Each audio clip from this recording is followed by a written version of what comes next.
يا اهلا وسهلا ومرحبا. احنا من كان الوالد الله يرحمه موجود. نعم مني الله يرحمه. عندنا قضايا هواي. فيوديني يودي مازن، جيبوا الله يرحمه جاسم هاوي، جيبوا محمد بن نيروز، تعال حج كريم بن راضي، يصير كل عمامنا بدون استثناء. فاحنا القضايا تصير بيد عمامنا، يطرح الوالد الامر والموقف والحل بيد عمامنا البعبود.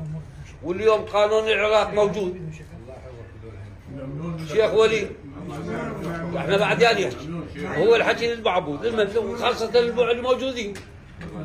لا نحكي ولا نسولف. هذا واقع حاله. اشكر السيد الدكتور عادل وابو رعد والشيخ على هالمقدمه اللطيفه.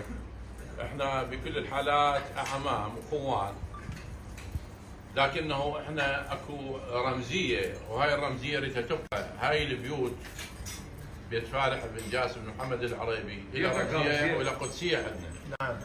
ايا كان السبب وايا كان الذنب وايا كان هاي مهما كان، انه احنا نكون نحافظ على رمزيه هاي البيوت وعلى هالمسميات الراقيه والطريق الصحيح ان شاء الله اللي خاطينه ابو حسين واللي مازن واللي عمار ان شاء الله ماشيين انتم على نفس النهج، واحنا بدورنا